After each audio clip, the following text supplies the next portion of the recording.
We're continuing our series, and here we're going to begin by writing the first three non-zero terms of tangent of x, which seems rather straightforward until you realize that we only have sine and cosine for our functions. So we're going to actually have to take sine of x divided by cosine of x in order to be able to do this. Keep in mind that cosine of x, and I guess I should switch colors so that we can identify our functions as we're writing them out. So to divide two infinitely long functions, we will need long division.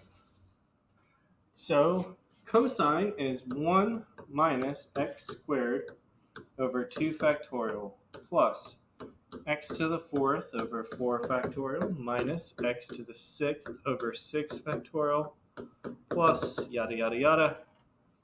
This all goes into, and now we have sine of x. Sine of x is x minus x cubed over 3 factorial plus x to the fifth over 5 factorial minus x to the seventh over 7 factorial, etc. And now we need to work with dividing this.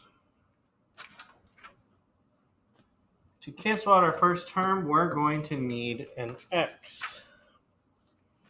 And when we distribute our x, that'll be x minus an x cubed over 2 factorial plus an x to the fifth over 4 factorial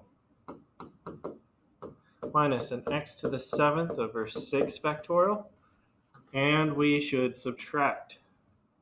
And this does go on infinitely, so I should technically show my dots. Cancellation occurs.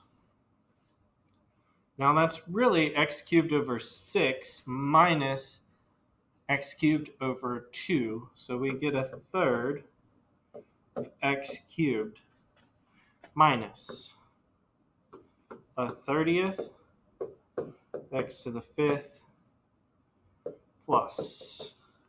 And really we're only worried about our 3 terms, so I'm not going to stress the remaining pieces. Now to cancel out with our 1/3 of x cubed, we need a 1/3 of x cubed, or x cubed over 3. Let's look at what happens here. So we have x cubed over 3, or 1/3 of x cubed, minus 1 over 3 times 2 factorial times x to the fifth plus. And again, we're only finding the first 3 terms, so we're not super worried about this. And we subtract. Cancellation occurs. We have 2/15 of x to the fifth. Well, to get cancellation there, we need a 2/15 x to the fifth to cancel. So our new series then for tangent of x for the first 3 terms is x plus 1/3 of x cubed plus 2/15 of x to the fifth plus etc. There will be multiple FRQs where you have to perform operations like this. Not multiple FRQs, but at least an FRQ where you'll have to perform an operation like this. So please make sure that you're comfortable with this. And if you're not, ask questions, please. Our next series that we're going to try to write will be for the function of sine squared. Sine squared. There's an identity that'll help us. Sine squared is equal to 1 minus cosine of 2x over, 2. Or if we split this up, 1/2 minus 1/2 times cosine of 2x. That will be our only way to really get through this part. You could do sine of x times sine of x in FOIL. That's just going to be a lot more difficult. So let's bring this down. We have 1/2 minus 1/2 times the quantity of cosine, but this time cosine is at 2x.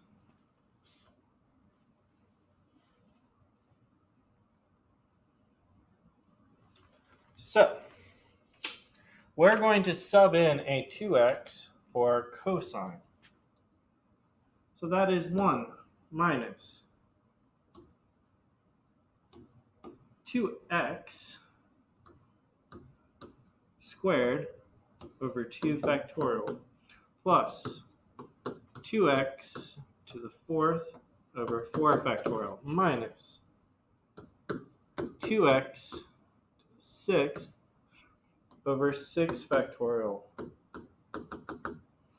all the way to negative 1 n 2x to the 2n all over 2n factorial.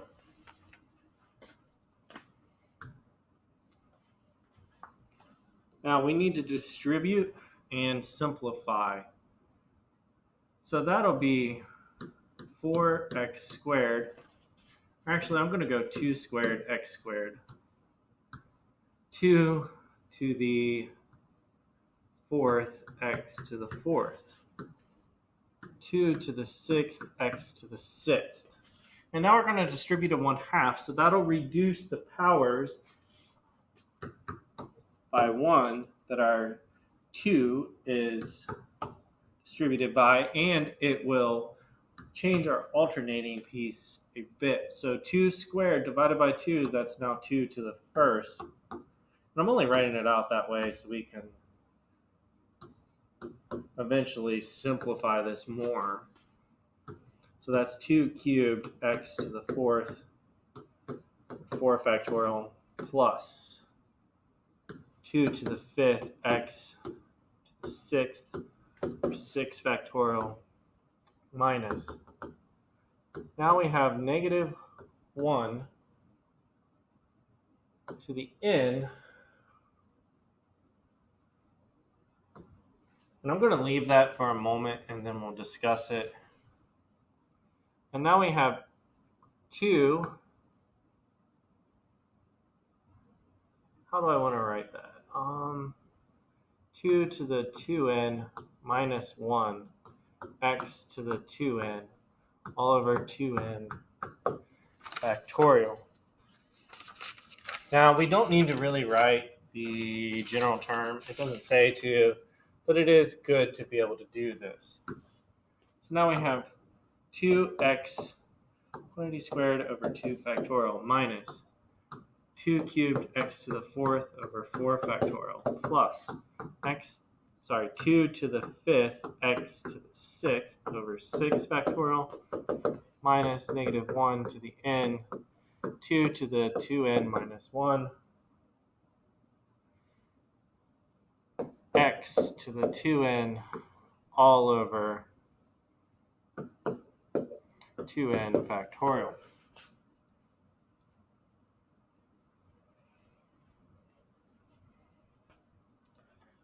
Hopefully this is going well.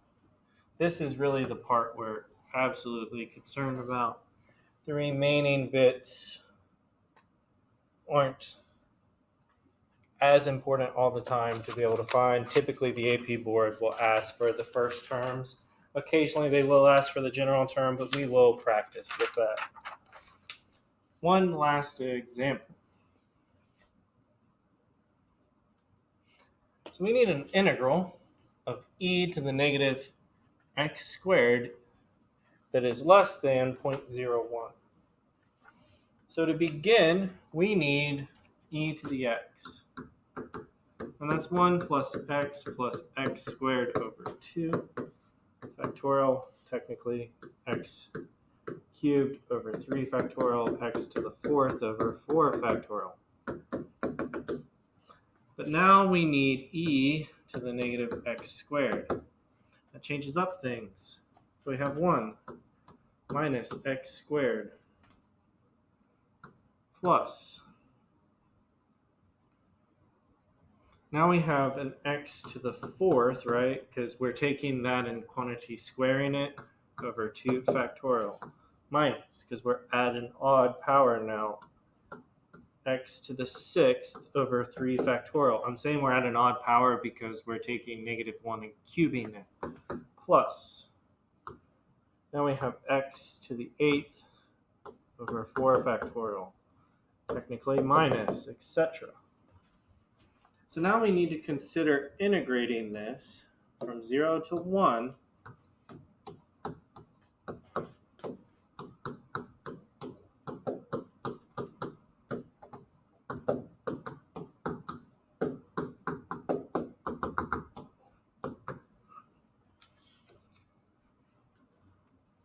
Alrighty, so our integral is x, and now we have -x cubed over 3 plus x to the 5th over 5 times 2 factorial minus x to the 7th over 7 times 3 factorial plus x to the 9th over 9 times 4 factorial minus on the bounds 0 to 1. That is helpful because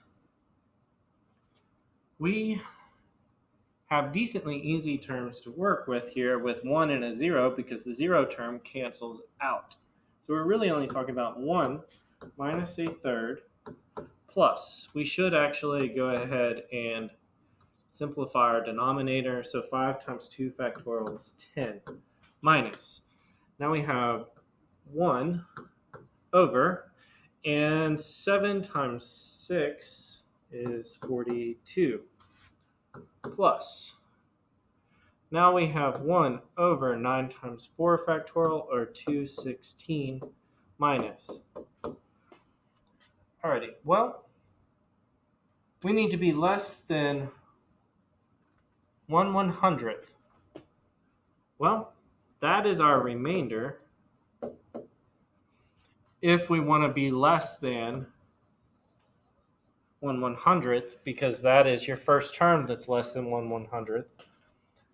So then we know that e to the the integral from 0 to 1 of e to the -x squared dx is approximately equal to 1 minus 1/3 plus 1/10 minus 1 over 42. And we could approximate that.